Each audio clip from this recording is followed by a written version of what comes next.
So good afternoon. Today we are going to be looking at the network layer of the OSI reference model. So these online classes and online streams are going to be replacing the online classes where we do use Meet and Google Meet, Teams, and all those, because this allows me to use all the applications that I need. So it can also give you a bit of a practical experience. So please feel free to always let me know what you think about this and if this actually works for you, and we see what to improve going forward. So these streams are going to be the fundamental way in which how I provide you guys information on what's we are covering. Today we're going to look at the network layer of the OSI reference model. And the objectives of this chapter is we're going to be looking at the network layer characteristics. In here, we'll be explaining how the network layer uses IP for reliable communication. Now, the main protocol that is used at the network layer is IP. IP is of two types. There's IP version 4 and IP version 6. So we'll be looking at those two different types of IPs, the types of packets that they create, and the various header fields within those packets. We'll be also looking at how hosts route. In here, we'll be explaining how network devices use routing tables to route packets to a destination network. And then we'll also be looking at routers, the main devices that operate at this layer, and we'll look at how we'll be looking at the various fields of the router's routing table.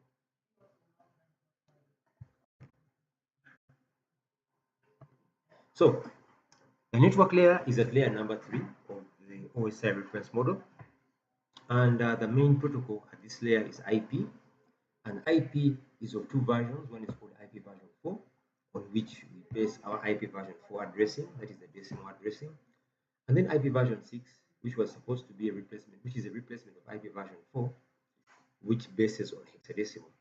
So those two protocols are the underlying and principal network layer communication protocols used at the network layer. The network layer performs four basic functions. The first one is addressing, another encapsulation. Encapsulation is packaging. It does routing as well as de-encapsulation. So I am going to explain those with an animation. So just bear with me. So here in this animation we have over here, we have two PCs. PCs number 1 and PCs number 2. So our goal with this animation is to explain what encapsulation and de-encapsulation are. So as we explained earlier, networking functions are broken and represented in forms of layers. At the very top of the application layer, we have the actual data that is created. The data is by the sender is passed down to the transport layer. Transport layer adds information to that data, and that data becomes a segment or broken into segments. When it goes down to the network layer, information is added, and information becomes a packet. It goes down to the data link layer, information is added, a trailer is added, it becomes a frame.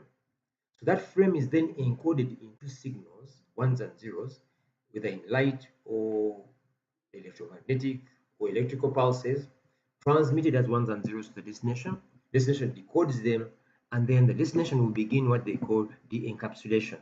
The encapsulation is pretty much removing the information that was encapsulated into the actual data by the sender. So its encapsulation is packaging, de-encapsulation is removal of that packaging. I hope that gives us an idea of what encapsulation is all about. So we continue. So what is encapsulation? At the network layer, IP, the protocol that runs the network layer, encapsulates the data link, the transport layer segment. So remember, at the transport layer, we have a segment created as per our animation. So IP then encapsulates that segment by adding information there. So IP can then either use IP version 4 or IP version 6 packet, and normally this won't impact the segment at all. So the segment comes in from the transport layer and then it is packaged, but it's never altered. Yeah, the segment is never altered. So the IP packet then will be examined by all the network layer devices, that is the layer 3 devices, as it moves within the network. The IP address does not change from the source to destination. So one of the things that they add in encapsulation is a header. And in that IP header, we'll find things like the IP address of the source, the IP address of the destination, and normally this addressing will not change from source to the destination. However, later in the topics, we'll be discussing something called network address translation, which actually alters that information and will be explaining the basis on which it alters that information. So encapsulation involves addition of a header, which we saw in the animation, and that header contains information. And some of the information it contains is addressing. It is the IP address of the source as well as the destination, and generally this information never changes as the packet moves from one network to another. So IP as a protocol is meant to be low overhead because what IP does is transfer data. Other protocols are responsible for doing things like the error checks, as we learned that error checks are done at the link layer. Remember, this is the network layer. It's responsible for just finding the destination. Other layers are responsible for things like checks, making sure that transmissions are received in time. For all it's concerned with is just sending. So for that reason, IP is a low without any notifications being sent by IP. So IP won't set up a session to inform a destination that it has sent this X number of packets. All it's concerned with is just sending. Okay, so anything like notifications being sent before the packet is sent, anything about acknowledgements for any packet that's been received, any synchronizations needed between sender and recipients, normally that's not a concern for IP. Its responsibility is just to send. Why? Because the other layers have protocols that do those other functions.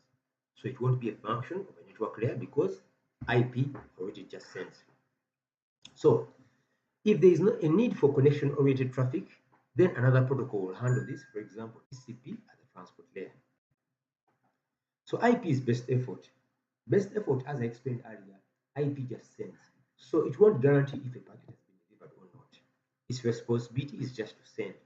Guaranteeing of delivery is a function that will be carried out by protocols in other layers. So IP has a reduced overhead since there is no mechanism to resend data that has not been received. Resending is going to be done at the instruction of other layers and other protocols. Player and IP, all it does is just send.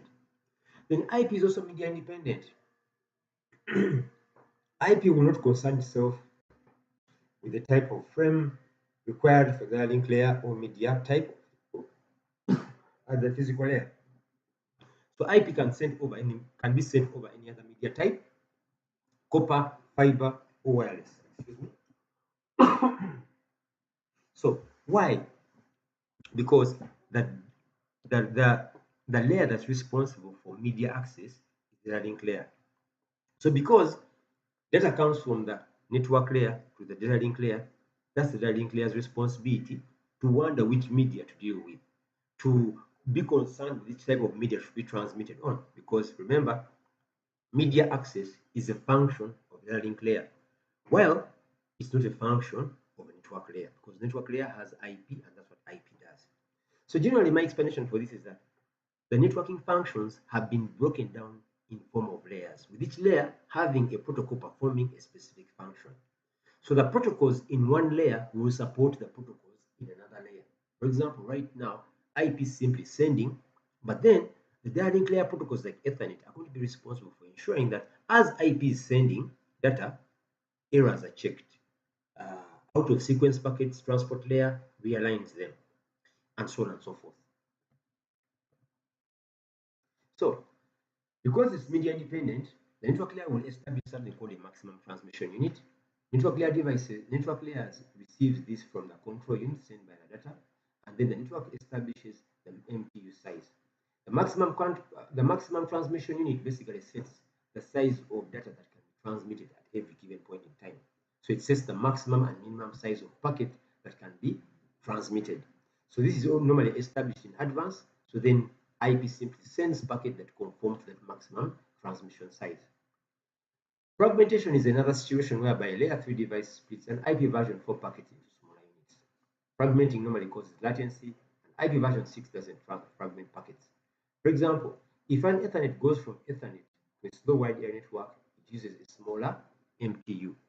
So depending on the type of media of connection you have, an MTU has to be set.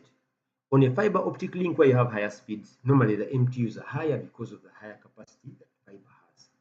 If you're dealing with a slow wireless connection, the MTU of course will be lower because wireless normally has lower bandwidth. So the available bandwidth normally, the available bandwidth of the media normally dictate the MTUs that are set. For most of copper, it is set at probably 1500, 1.5 Mbps because some links only support up to 1.5 Mbps. So the maximum transmission unit is normally dictated by the devices to enable them to ensure that they're able to transmit at the speeds the media supports.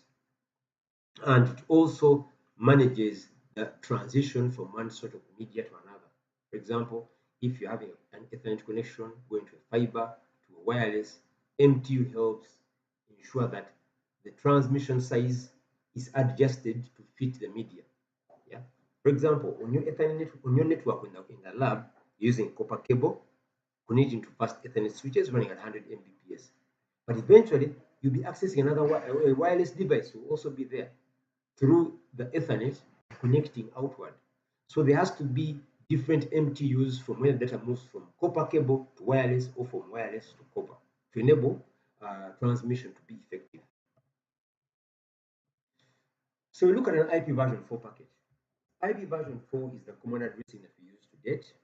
It makes use of decimal addresses, the 192s that we use. IP version 4 is the primary communication protocol for the network layer, and normally in this case, an IP version 4 packet will have a specific type of header, and the header has a number of purposes. And the header, first of all, ensures the packet is sent to the correct destination, because the header will contain the IP address of the source and destination. Then the IP header will also contain the information for network layer processing in the various fields, and then it also contain information that is used by all layer 3 devices that will handle the packet. So those are the main purposes of the header: ensuring a packet is sent to the right destination and able to know where it's coming from. It also contains the right information of the network layer processing in the various fields, and also contains the information that can be used by the network layer device that will handle the packet. This is an example of an IP version 4 header. Of course, it has a number of fields. It has first of all, it's in binary. It contains several fields, and the diagram there we have a number of fields in the header, and the most important fields in this header are the one for the source and destination. So let's try to look at a header. For example, I'll go to my PC in my Wireshark. So here I'll quickly open up my Wireshark. So just bear with me. So now I've opened up my Wireshark. So of course I'll find the active interface that I need to be using. Just a minute. I'm using wireless, so it's my Wi-Fi here. So all these, if you see down there at the bottom of my Wireshark, I see these are all packets. I can pause it, then I click on any one of the two. As you know, everything is inside an Ethernet frame. So inside here, I'll find the IP information, which is found at IP. Remember that primary protocol of the network layer is IP. It's the internet protocol, except that this time I'm using version 4. So if I expand here, I see some of the fields. So if I go back to my notes, I'll be able to see the various fields. Okay, I see things like the version, length, flags, header, checksum, protocol, source, destination, and so on and so forth. So if I look at my Wireshark,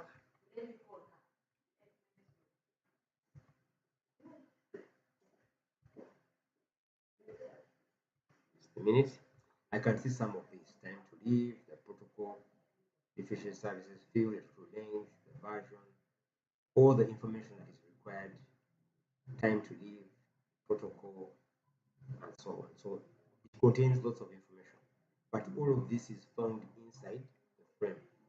So here we have the segment information, that is the TCP, which is the transport layer. This is the network layer information, and then this is the data link layer information, which we see here. This is the Ethernet frame. Okay. All this is packaged together. So these are the various fields, the checksum, and so on and so forth.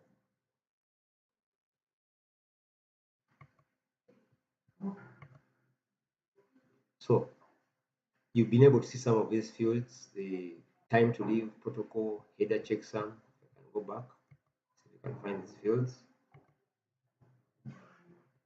So you see time to leave is over here. The protocol version is here. The header information is here. Differential services, total length. We have the header checksum over here, destination and source address over there. So all this is found in your Wireshark in the fields and the various fields. Hope that makes sense. So please make use of Wireshark. It's a good protocol analyzer. It will help you know the various sections of a frame, sorry, of a packet. So you should be able to, in your Wireshark, to be able to identify the various fields of a packet which I've just shown you. Now, each of these fields has its function. The version, which I just showed you earlier on, version will be for the version. It helps you know whether you have IP version 4 or IP version 6. If I go back to my Wireshark, this is the field that I have over here, the version field. Then I go back to my notes. I have the differentiated services field. This is used for quality of service, and you have the DS field in the old. It's normally used for quality of service. It can be called the DS serve or int serve. So you can see it here. This is the field over here, differentiated services. You see here, it's used for quality of service. It's the field over there. So I can quickly go to my Wireshark. So you see here, we have the differentiated services field, which you saw in our notes. Okay. Then we also have the header checksum, which you saw in our notes here. We have a header checksum, the field over there. So still within our notes, we have the protocol, which is which identifies the next level protocol, which is TCP, the next level protocols. It identifies the next level protocol. It's ICMP, TCP, UDP, etc. So you can look at that field there, here. So here we have the field code protocol, identifying the next level protocol, which is TCP. You see over there. And then we have the source and destination IP version 4 address, so which is at the bottom here, source and destination IP address. So if I can recap in our notes, I've just shown you those fields. I showed you the version field, I showed you the differentiated services fields, I showed you the header checksum, time to live, protocol, IP version 4, IP version 6 address. So if I can recap them again, I have the version field, which is for IP version 4, differentiated services field, which I explained earlier. I explained we have the time to live field, the next level protocol, header checksum, source and destination IP addresses. Okay, so that gives us an idea of the various fields of an IP version 4 packet. So each of them, those are the functions from top to bottom. Now, of course, this I've already looked at. I've just shown you my Wireshark with a packet and the various fields and the various differences between those packets. That one you can do on your own. Then look at IP version 6. Now, IP version 6 was born out of the limitations of IP version 4. One of the biggest challenges we have IP version 4 is that we'll probably run out of addresses, because IP addresses for IP version 4 are maximum in the millions, and yet with the internet growth, it's anticipated to exceed millions. It's expected to go into billions and more. So for that, a new protocol had to be developed to address this, and of course, the basis was address declaration. So we are basically running out of IP version 4 addressing, because now many and more devices require addresses. The other issue with IP version 4 is that end-to-end connectivity. To make IP version 4 survive for this long, private addressing and NAT were created, but however, this ended direct communications with public addressing. So with IP version 4, you need what they call a public address to serve the internet. Okay? So I'll quickly demonstrate to you what I actually mean. We have what they call private addresses, and we also have what they call public IPs. So I'll quickly show you here with my PC. I have my command prompt over here. Okay, so to view my IP address, I simply type a simple command called ipconfig.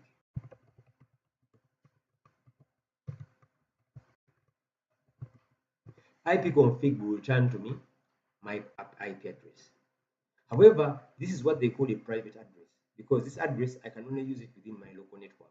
I cannot use this IP address outside my network. For me to access websites and networks outside my network, especially the internet, I need what they call a public IP address.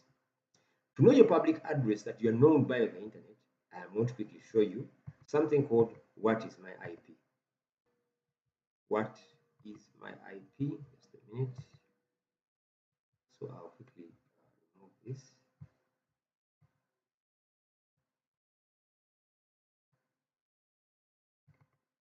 And just a minute.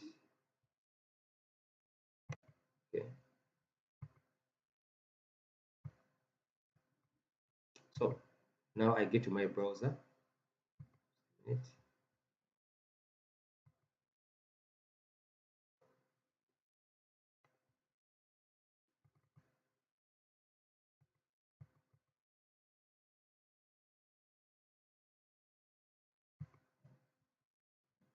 So just a minute, and I open up my browser. Just 1 minute, please. So now I'm going to quickly open up my browser.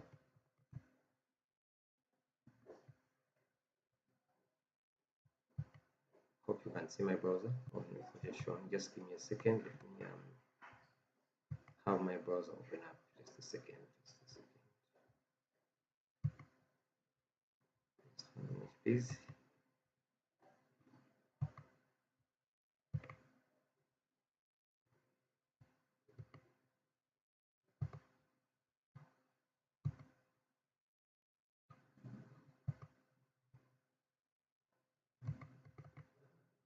Just bear with me.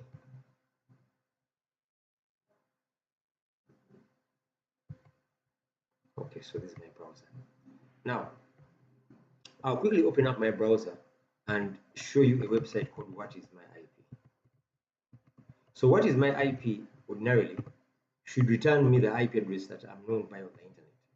So a simple website I can use is whatismyipaddress.com. Now it should return me the IP address that I'm known by on the internet. But the big difference you will see here is that the IP address I'm shown as my IP is typically different from the IP that I'm actually using on my system. So my network is a bit slow, just a minute. So whatismyip.com. So whatismyip.com is going to return me my actual IP address.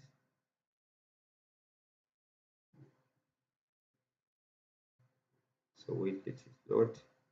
As you see here, this is my IP.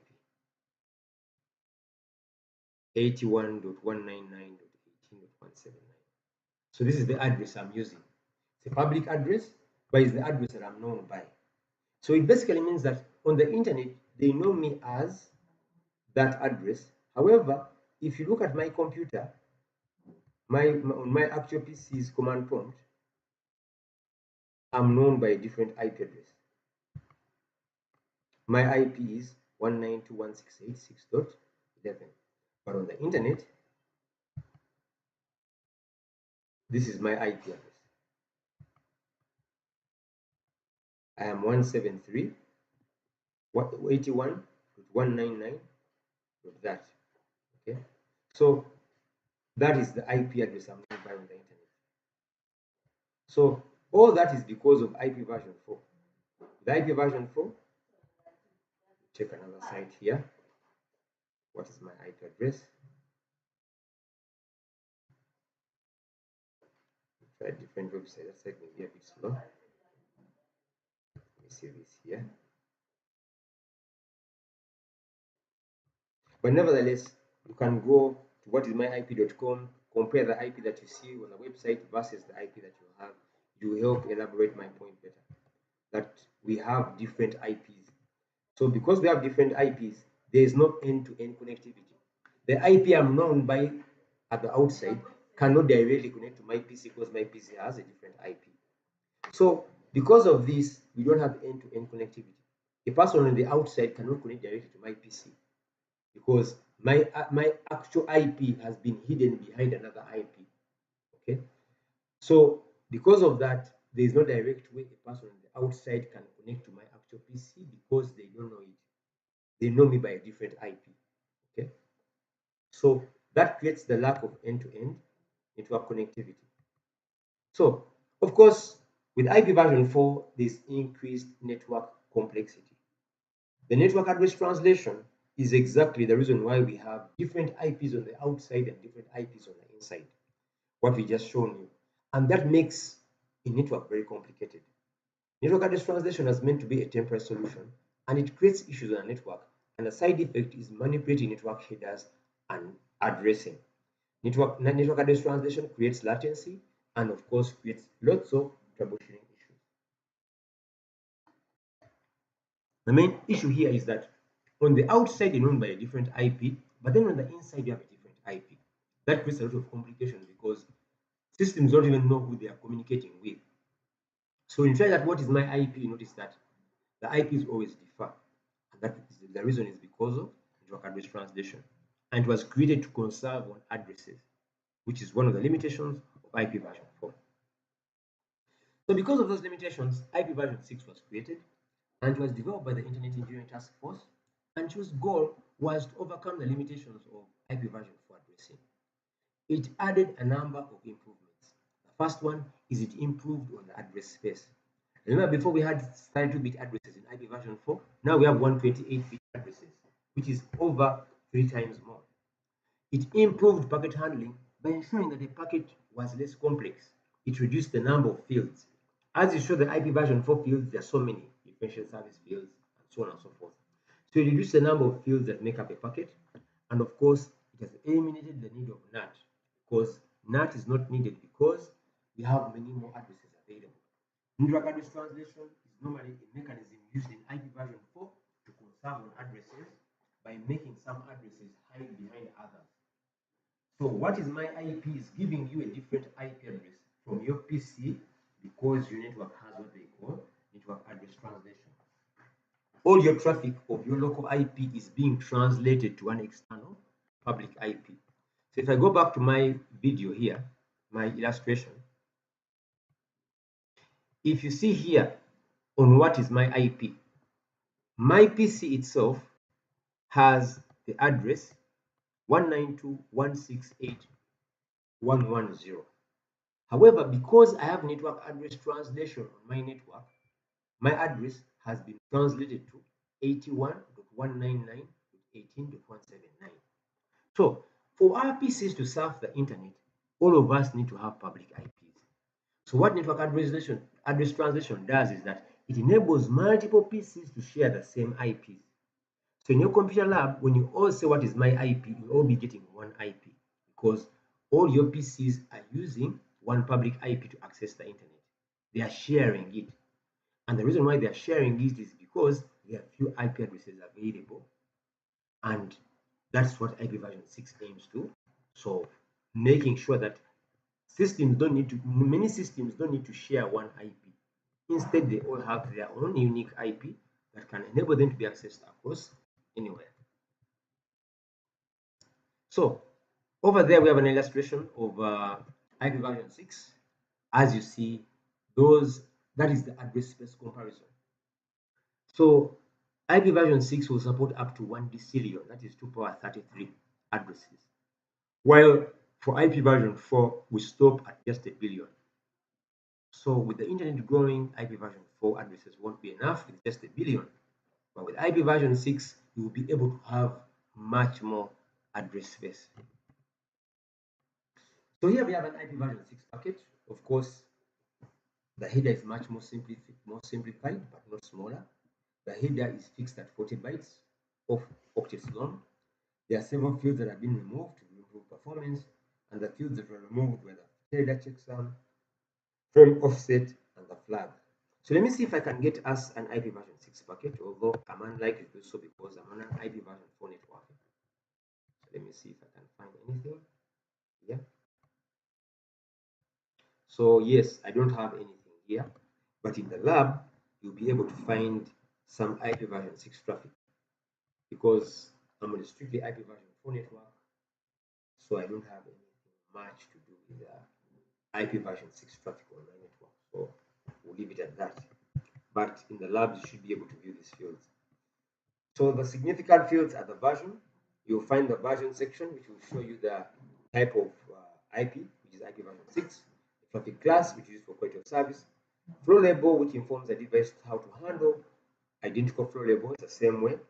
So we have the payload length, which indicates the length of data of the data portion or the payload of the IP version 6 packet. The next field identifies the next level protocol with its ICMP. The next field will identify the next level protocol with its ICMP, TCP, or UDP. The hop limit will replace the time to leave field, which was in the IP version packet with a 3 hop count. And then lastly, the source destination IP version 6 packets. So the IP version 6 packet may also contain extra extension headers, and extension headers have a number of characteristics. They provide optional network layer information, and most important, they are optional. They may or may not have information. They are placed between the IP version 6 header and the payload.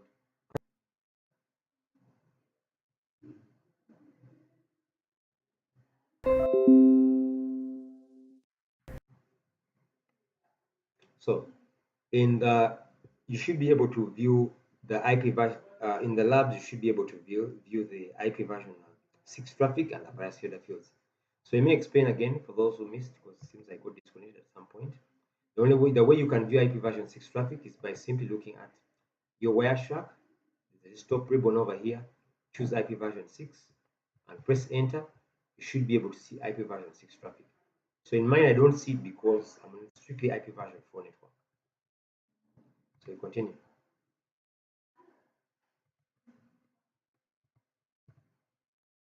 Now, packets are always created at the source.